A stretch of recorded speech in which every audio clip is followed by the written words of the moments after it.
You bought your strawberries, you bought your rhubarb. Now what are you supposed to do? Well, if you recall, I'm going to gesture with the rhubarb. If you recall, back in March, I taught you how to make a crustless chicken pot pie called a slump. Well, that was based on my summer recipe, a berry slump. And we're going to make a crustless strawberry rhubarb pie. Wash, hull, and rough chop enough strawberries to yield 4 cups. Wash, trim, and chop your rhubarb into 1/4-inch pieces, enough to yield 2 cups. That's about 1 pound of rhubarb. Now take your straw babies and your rhubarb, put them in a bowl, and we're going to sprinkle them, where's my measuring cup, with 3/4 cup of sugar. 1, 2, 3. Toss to coat and place them in an unbuttered baking dish. Now just set these aside. It should rest for about a half an hour. The sugar will draw the moisture and the juices out of the strawberries. That's what we call maceration, just so you know. So you're going to set them aside while you mix up your batter, and you can use the same bowl because I say, why dirty another dish? So in this bowl, we are going to measure 1/4 cup of sugar. So it's a total of 1 cup in the entire recipe. Not terrible. We'll add to that 1 cup of flour.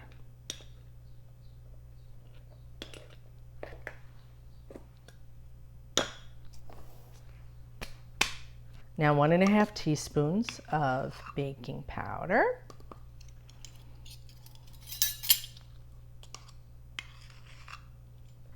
A 1/4 teaspoon of salt.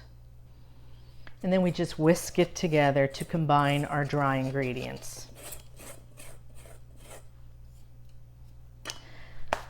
Now we add 2 tablespoons of melted butter, unsalted, because you just put salt in. You don't want more salt.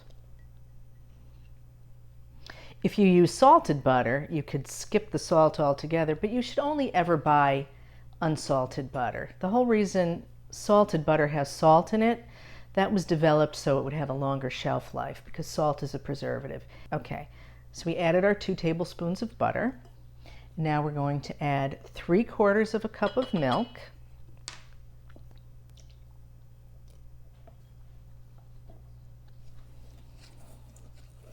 Just stir that up. And just because I like it, I'm going to add some vanilla. That's about a teaspoon. Stir it up. And now we're just going to spread the batter on top of the strawberries and rhubarb. I don't know why they call it a slump. Maybe it's because the batter slumps down into the berries. I don't know. I don't know. Mine is not to reason why. Mine is but to bake it and eat it. Then you just smooth this over the fruit. And if it doesn't cover all the fruit, don't worry about it.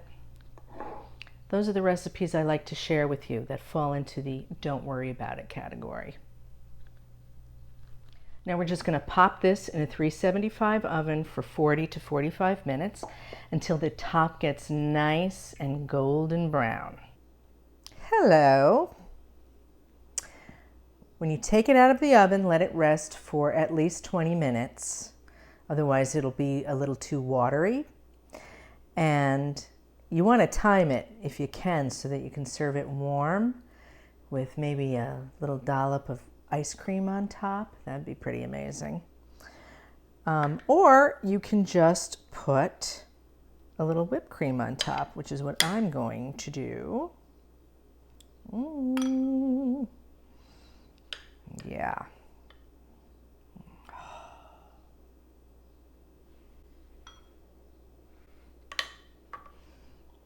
Just give it a little whipped cream. Doesn't that look good? All right, and now the true test.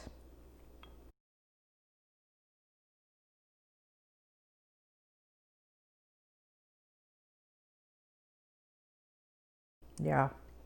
Oh, yeah.